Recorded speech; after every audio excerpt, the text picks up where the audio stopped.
This is a recording of office hours from Monday, August 30th. So there was one question about on the homework question number 5, where there was just piles of text and it was hard to know what the heck was going on. Okay, so let me just try to give you a little intro to this question so that you have some idea of what it's about, and then we can talk about how to solve it. Sometimes you need to invert a number, meaning divide 1 by that number. So if you know that something is 20% of those things and there's only one of them, then how many things are there? There's 5 things. But the problem is, as x gets really, really small, now all of a sudden 1 over x gets really, really big.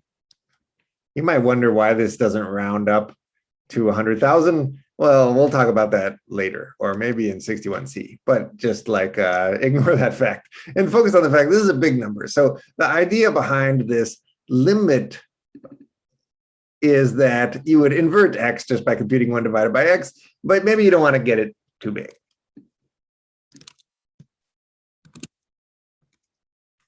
So now if I invert 0.2, but I don't want things to get bigger than 1,000, then it'll give me 5. But if I invert, something really small, then it will just never get anything too big, 1,000. And the other thing is that if you divide 1 by 0, you get an error.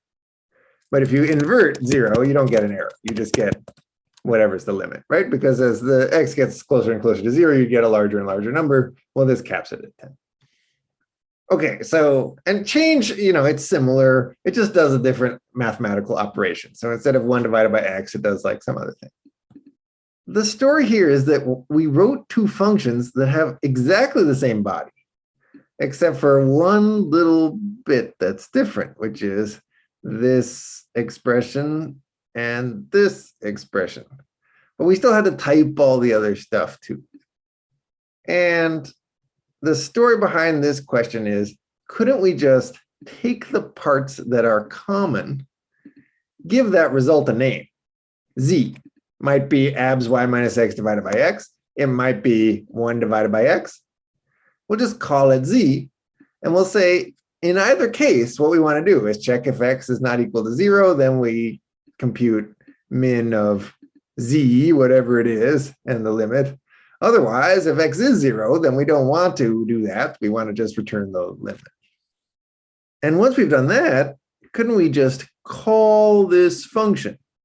So instead of having a long body for invert, which has 4 lines, we could just have a 1-line body, where what is z in the case of dividing 1 by x? Well, it's just 1 divided by x. And what's z in the case of abs y minus x divided by x? Well, it's just abs y minus x divided by x, right? So we're basically just saying, here's the thing that you want to plug into z, but then in both cases, they both call limited, and so they both check and see if x is not equal to 0 and return with this or this. That was the idea behind all this setup. And then there's this part that says, oh, it doesn't work, you got to fix it. But maybe I'll stop there and see if any of that story about why we got from here to here made sense. Questions so far? Okay, one suggestion was maybe we could describe what limited does again. Limited is supposed to take an x, so you can figure out whether x was 0 or not. Take the result of some expression. And this might be 1 divided by x. This might be abs y minus x divided by x. And it takes a limit. And if x wasn't equal to 0, then, this z makes sense, right? 1 divided by x doesn't make any sense if x is 0. But if x is not 0, then 1 divided by x is a thing. So that would be z in this case. And so what we do then is that we would have 1 divided by x is, it might be 5 or it might be 100 million. We're going to check and see whether it's bigger than the limit. If the limit is smaller, we return the limit. Otherwise, we return z. If x equals 0, then we ignore z. Why are we ignoring z? Well, this is the case where we had an expression like 1 divided by 0. That isn't something you can do. And so we're ignoring z because we're dividing by x here. We're dividing by x here. When you're dividing by x, you have a problem when x is 0. And so that's the whole idea here, is that we want to prevent the error and just return some like largish number, whatever the limit is that was passed. So this is a good idea. It just wasn't executed correctly. The idea was, if you have two functions that have basically the same body, couldn't you write one function with that body, but that is abstracted over the details? So one detail is this expression. We want to just give that a name and have one body that refers to that, and therefore can either invert or change. And then invert and change tell you about the special cases. Invert always takes 1 divided by x. Change does abs y minus x divided by x. So understanding all that is just to get you warmed up to do the problem. To do the problem, you have to figure out why this doesn't work. All the code's given to you. But what happens when you call invert short, which is this function, on 0 and 100? The goal was you would just return the limit, because x is 0, so 1 divided by x isn't really a thing, and so we're trying to avoid the error and just return 100. In fact, this implementation, which depends on this implementation, does not return 100. It gives you an error. Your goal is to figure out why. Okay, I'll pause there and see if people have questions. So I'll give you one more thing to go on. I gave you some pointers to reading. I hope you read those. But at the end of the day, these are just abstract descriptions, and you actually have to solve the problem, which is very specific. So you're going to have to change something in here. You're going to have to change something in here so that invert short, and why is it short? Because it's one line long, behaves just like invert, which worked correctly, but wasn't very short. So we're trying to make it short. The idea is to figure out why it's the case that in this version, when you pass 0 into this function, it divides by 0, even though you said if x equals 0, you don't need that result at all. Like, you don't even use z. Why is that the case? It's something about how programming languages work. And follow-up question was, what does z do? Z is meant to represent this or this. So it's hard to tell which one it is. It depends how you call limited. Either it's going to be 1 over x, or it's going to be abs y minus x divided by x, where what is x and y? Well, it's whatever you passed into change short. So here's a case where you actually call change short. In this case, x would be 2, y would be 5. Limited is only there to help you implement these two functions, which had already been implemented. And we're just trying to get rid of the redundancy of the fact that we had to type the same thing twice. And I guess another follow-up question is, can you kind of change what z means? Yeah, you can kind of make this do whatever you want. This is only going to be used in order to help you implement invert and change. So it's kind of up to you to figure out how to have a function that lets you write these two in one line, but doesn't have this problem that when you pass 0 in as x, you get an error that says I divided by 0, because the whole idea of this logic is to avoid dividing by 0 when x is 0. Great. Okay, so the question is, does it make sense to switch into CS10? If so, how do you do that when there's a wait list? And is there some way to automatically switch that lets you avoid the wait list, or is it better in some way? And just to remind everyone, CS10 is a wonderful course, The Beauty and Joy of Computing, and it's a great course for people who want exposure to computer science that's more at a level of people who haven't programmed before and doesn't move at quite the fast pace that 61A does. So there's no real trick here. There is a wait list. It's really short. So I think the chance that the wait list will clear is extremely high.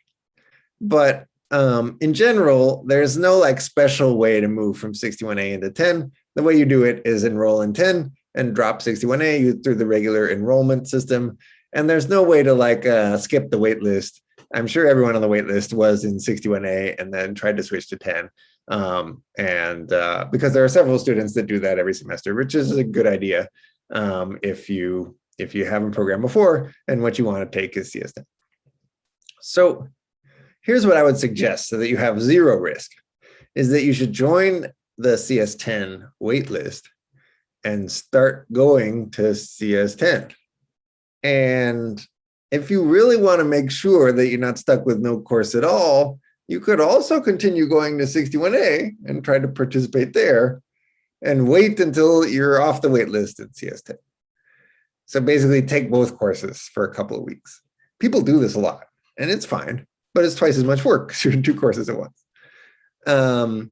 CS10 is designed so that if you join it late, you're not behind. They have a system for helping people kind of get caught up, even if they join 3.5 weeks into the semester, which is when the add drop deadline is. So another thing you could do is get on the CS10 waitlist, but just keep going in 61A until you're allowed to switch. And then the day that you actually get enrolled in 10, you start going to 10 and they'll help you catch up. But getting helped to catch up is not as good as actually doing the course. Like it would be better to just start doing CS10. And since the waitlist is so short, like I've never seen a course with 350 people in it in week 2 and 3 people on the waitlist and they don't all get it. Like someone's going to drop. So I think it's a pretty safe bet right now just to join the waitlist and then you'll get in the class. But of course, I can't guarantee that somebody does need to drop or 3 people need to drop. We've already expanded the course quite a bit, and I don't think it's going to expand again. So this is probably already the max. A follow-up question about CS10 is what language is it taught in? You start in a language called Snap, which is different than Python in one major respect. You don't write the code as text. Instead, you write the code as blocks. The blocks are like physical things, so you like fit the conditional expression into the while statement in the position where it goes right there in that Boolean context in the header. And so you kind of can't write a program that has invalid syntax, which is nice because there's lots of ways to write invalid syntax in Python, but there aren't any in a block language. But otherwise, the blocks are equivalent to just writing text in a file. And later in the course, you do switch to Python. So that's nice, is you get the transition to see like, oh, you started in a block-based language where it's harder to make trivial mistakes like getting the syntax wrong. But by the end of the course, you see how you can do exactly the same thing in a text-based programming language like Python. And the overlap with Python and the overlap with concepts is why CS10 is a particularly good prep course for 61A, is because you've kind of seen a lot of the ideas in 61A before. You just like apply them a little bit more systematically within 61A. And if you're wondering, like, why can't John just answer my question in 3 words, like enroll on Cal Central? It's not really my style. I like to just try to be really thorough when you ask a question, just in case there's somebody else out there who has a similar question. Maybe I can answer that too.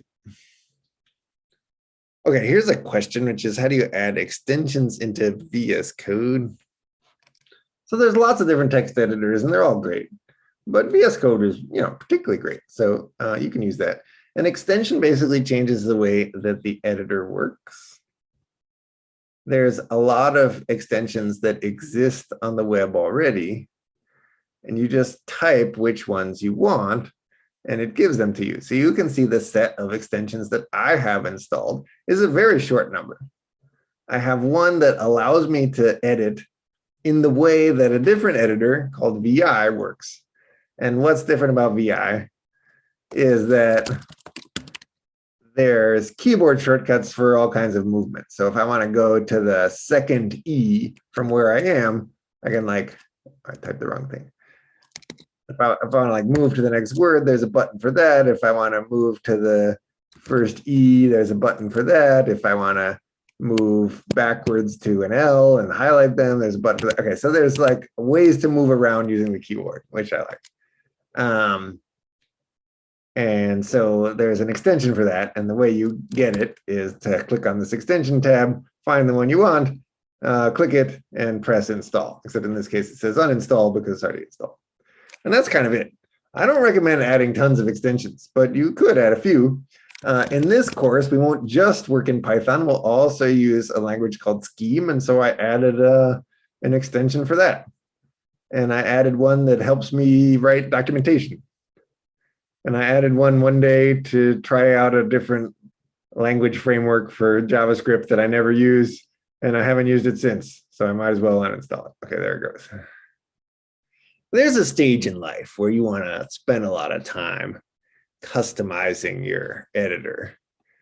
But I don't think that stage is now for many people.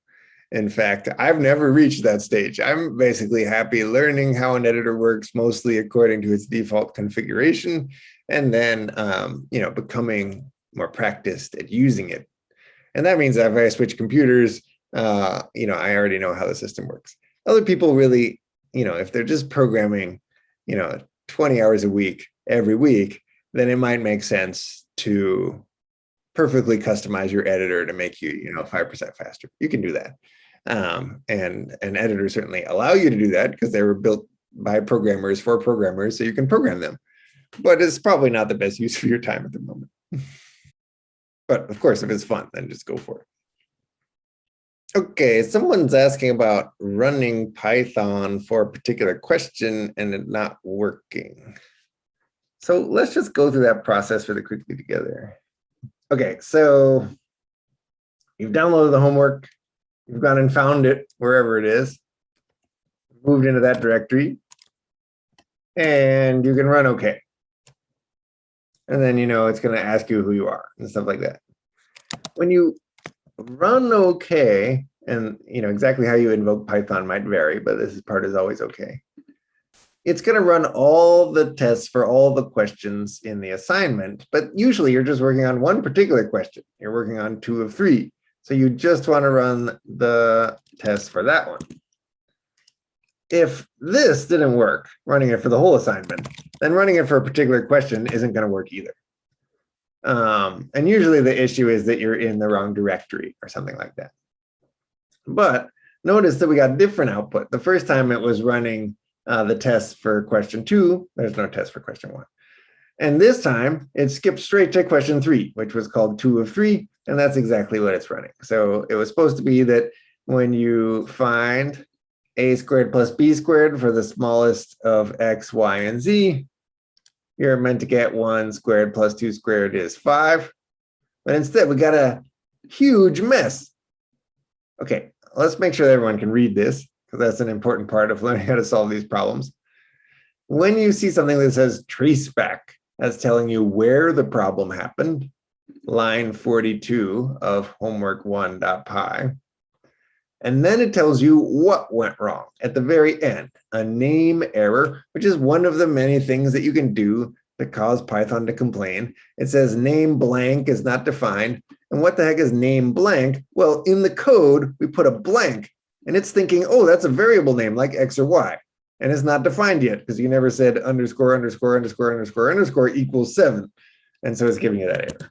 But if you replace this blank with something else, then you wouldn't get this error anymore. And then this part is actually useful. It says it expected the number 5. Why? Well, because we told it was supposed to be 5. But instead, it got a name error. Okay, so if you tried to get this far and you didn't get there, you have to figure out why that's the case. Sometimes it's because you're not in the homework 1 directory. On every computer, the prompt will look slightly different, but in any case, you are always in some particular directory. And the way you change around is using CD. There was another question. Python 3 doesn't work. If you type Python and what you get is Python 3, then there's no reason to make any change. Life is good. But on many systems, mine included, when you type Python, you actually get an old version, Python 2. And you get this big warning that says, don't ever use this, which is why you always see me typing Python 3, and I get, a newer version of Python. 3 stands for something that's 3 dot, and hopefully this is 5 or bigger. So if your system is set up such that when you type Python, you enter into Python 3, life is good. No need to make any changes. But if you type Python and you end up with Python 2, then you need to install Python 3. Cool. And if what's annoying you is that every time you copy and paste one of these commands, you have to change the Python 3 to a Python, you can fix that. But it's sort of, you have to learn a little bit about how the terminal works. So the question here is, in a system where Python 3 already does the right thing, and I want some shortcut like pi to work instead, or maybe you want to go the other way around, like pi works, but Python 3 doesn't work. How do you get one to do the other? Well, you have to know enough about your terminal to change its behavior. And every terminal is different depending on the operating system you're using and which terminal you installed. So in this one, there's a way, which is to say that when I type pi, I should have it do the same thing as Python 3. And this might work for you too, or it might not. How did I know this worked? Well, I figured out which terminal program I was using. Mine is called ZSH, which is, I think, a default on Mac.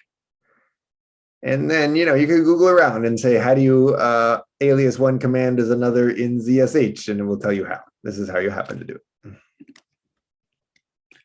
Okay, the next question was, can you talk about Boolean operator evaluation and how they work? So the Boolean operators are and or. And it's supposed to return a true value only if the left is true and the right is true, where left and right are the different sides of and. What am I doing? I'm not even in Python. Okay. So this will be false. If either one of these is true, I still get false. It's only the case that if I have true on both sides that I get a true result. Now, the way in which Python computes this true result from these two expressions is slightly complicated. It does things in order, and sometimes it stops early. It first evaluates what's to the left of and. If that's a false value, then there's no reason to evaluate what's to the right, because the result is going to be false. Whether this is false and false or false and something that would cause Python to crash, Python never evaluates this part because it knows the result of false and anything is false, so it just stops early. That's called a short-circuiting behavior in the Python programming language, and it's true across tons of other programming languages too. So it's not like something that's a quirk of Python, it's a pretty general thing. Why false? That's because and needs true on both sides. If it didn't get true here, there's no point in looking here. If true was here, then it would go ahead and evaluate what's on the right-hand side. Why? Because it knew there was some hope that the whole thing was true. It saw the true here and thought, well, maybe the whole thing is true, so I'll evaluate the right too. I'm just giving you, there's this procedure, but then having some intuition for why it is helps you remember it. And or is the opposite. Either one is true, then the whole thing is true. Oh, sorry, or.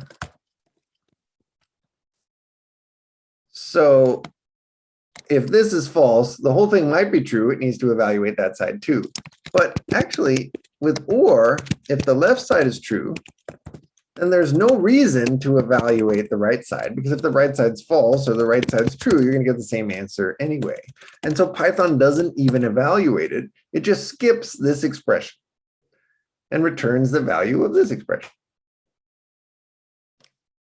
Now, the thing that makes and or a little bit complicated is that you can use other things besides true and false. You can say things like 1 and 2, 1 or 2. What's going on is that for and, it evaluates what's to the left of and. If it's a true value, then it returns whatever is the value to the right of and. In this case, 2. If this is a false value, then it returns that value and doesn't ever look at what's to the right of and. Never evaluates that expression. Or has sort of the opposite polarity. It looks at what's left, evaluates this expression. If it's a true value, then it's done. It knows the whole thing is going to be true, and so it returns the value of this expression, which it knows is a true value because that's the whole idea, is it found out this was a true value, so now it knows that it's returning a true value. It doesn't really care about which particular value it's returning, so it just picks the one that it already has. If instead this is a false value, then it just returns the value of whatever's to the right. So I tried to give you some justification for why it works like this, but it is also something that you just have to memorize if you want to really be a master of the programming language. Hope that helps a little bit. Oh, and a follow-up question is, are 1 and true the same thing? Like, is it automatically assuming that 1 is true and 0 is false? Well, the details are kind of complicated, but I'm going to give you the right way to think about it, and then I'll show you some quirks.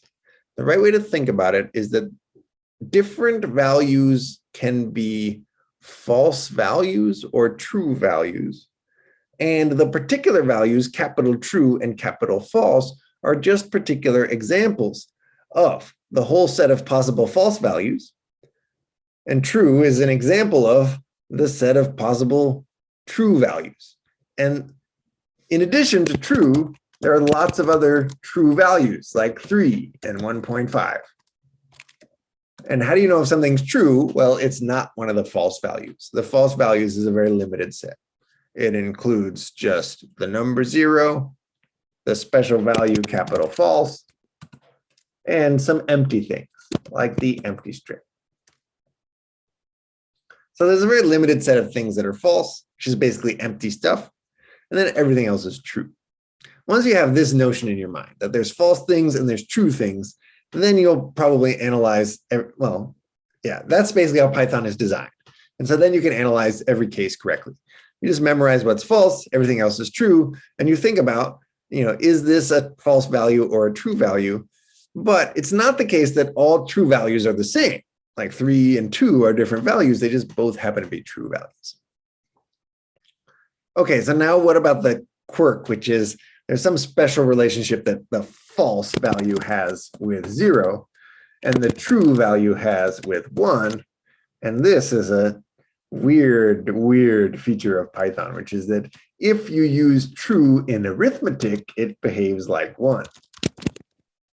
Why would you do this? I don't know. Never do this. But it is true that if you treat it like a number, Python won't give you an error. Instead, it will treat it like the number 1. But there's lots of other numbers that are also true values, not just the number 1. How do you know if something's a true value or a false value?